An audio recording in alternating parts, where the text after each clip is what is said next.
Volunteer firefighters and farmers gathered in huge numbers in Melbourne CBD today to protest the state government's expanded emergency services tax. They travelled to the steps of Parliament in convoy from all corners of the state to demand Jacinta Allan scrap the controversial tax amid the disastrous drought that is crippling many parts of the state. It's just another expense we don't need. I mean, the problem we've got now, our risk profile is huge. We've got all these fixed costs, and this is just another big fixed cost we don't need. I mean, the flow-on effect's going to be huge here. I mean, this money's going to leave our districts. It's going to end up down here. And now, if it was going back into our CFA back where we are, it wouldn't be quite so bad. But we know for a fact it's coming down here to fill Jacinta Allan's big black hole in the budget. Now, the outcry comes as farmers in drought-ravaged areas are being forced to send thousands of dairy cows to be slaughtered as they don't have sufficient feed to keep them alive and healthy. The cost of hay has gone up considerably in the last week alone. Farmers say that the Allan government has failed to provide adequate support, instead slugging them with yet another tax. Joining me now for more on this is News Corp senior writer Patrick Carlyon. Patrick, the farmers and indeed many in regional areas are furious. There does seem to be this divide between the city and regional areas, and people out there are doing it tough. Absolutely. Look, the farmers have got the triple whammy today, basically. They've got a drought, they've got rising feed prices, and they've got this ridiculous new tax, which who knows who came up with this idea for this tax? I mean, let's just punish the people who are doing it tough. Yeah. It's tin-eared, it's ridiculous, it should be scrapped. And look, I welcome the farmers coming out in force. They've got some very legitimate gripes. It takes a lot for them to leave their farms, travel hours in some cases, to go to the steps of Parliament. They're not people who protest at the drop of a hat, but right. Things are pretty grim, as you said. And we've got the Victorian state budget today, biggest debt in the country, biggest state debt, and an annual interest bill that's hitting $10 billion shortly. That is frightening. And all they seem to have is property taxes, and this is yet another one. Well, look, the taxes have gone up. If you look at the budget today, the taxes have gone up from $31 billion in 22-23 to $41 billion in 28-29. And they say there's no new taxes. Yes, and at the same time, we've got this debt going up to, I think, $194 billion. That works out. It's $10 billion in interest a year. That works out to $1 million an hour in interest repayment. It's crazy. You said you hope the Jacinta Allan government will scrap this tax. Is there any likelihood of that happening, given the dire straits they're in financially? Look, what I get upset about is the naked gouging that this government does. They just attack people who are asset rich to try and pay down on those debts that they created over the course of the last 9 years. They're not cutting spending. They're just whacking Victorians who have been whacked over and over in so many different ways over so many years. Now to the other big news today, the coalition is no more. Nationals leader David Littleproud announcing earlier today that the Nationals will not be reinstating a coalition agreement with the Liberals at this time. Here's what he had to say. Our party room has got to a position where we will not be re-entering a coalition agreement with the Liberal Party after this election. What we have got to a position is that the National Party will sit alone on a principled basis. Their need to rediscover who they are and what they want to be. We're very clear about who we are and why we're here. Patrick, is this heading for divorce, or is it just a trial separation and they're going to kiss and make up before the next election? I think it's a time-out, you'd call it, at this stage. Look, the Nationals did pretty well at the election. They did. I think they've lost one seat over the last two elections. The Liberals got smashed. The Liberals don't know who they are or what they want to be. They don't know how they're going to appeal to, particularly young people and to women in those electorates where they did so poorly.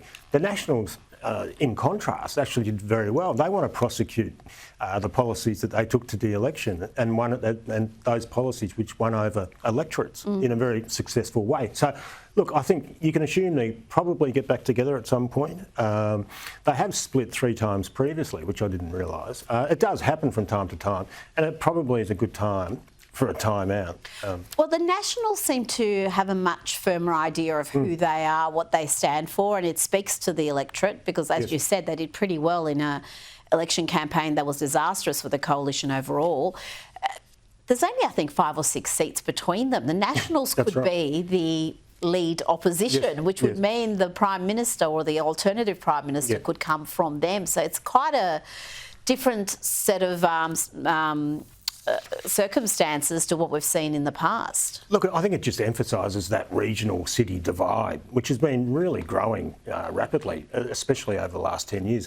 What the Bush is talking about and what the Bush cares about is dramatically different to the rhetoric coming out of Canberra and out of the capital cities. They have their own interests, and they did the Nationals did a good job of representing those interests. And it'll be interesting to see. Look, I don't know how you change that divide. I don't know how you bring it back together, but it's there.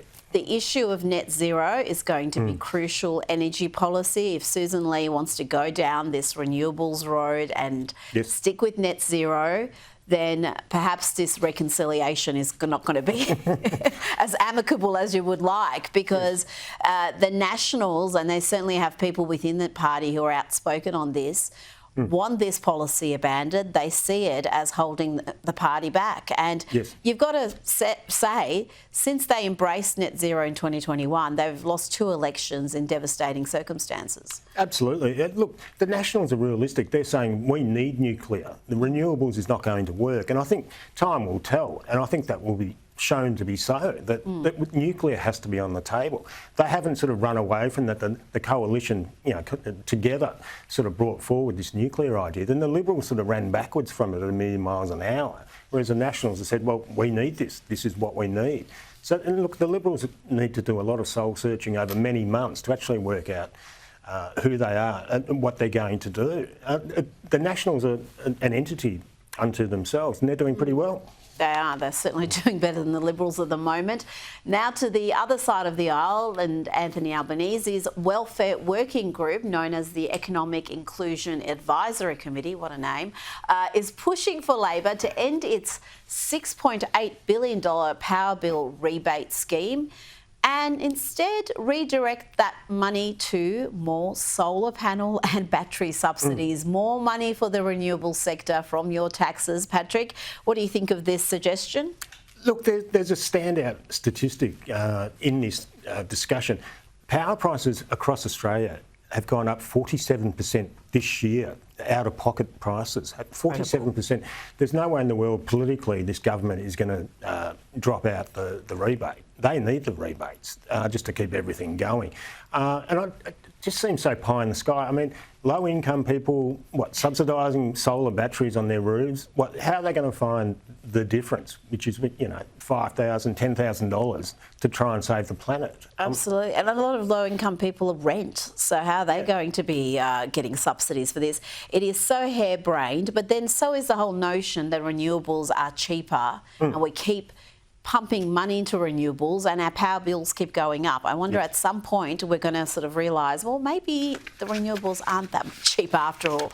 Now to the insane cost of real estate in this country, including parking spots. 6 parking spots in Sydney's CBD have sold for, get this, $608,000 each at auction, each.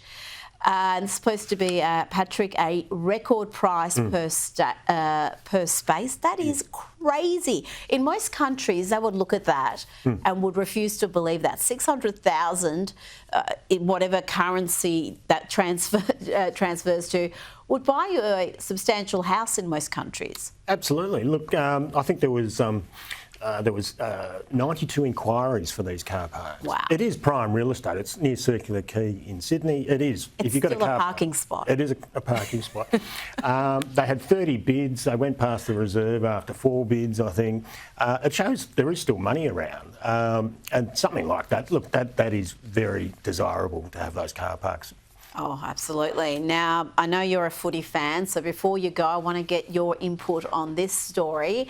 The AFL has been lobbied in recent years to make it mandatory for each club to recruit at least one Indigenous player.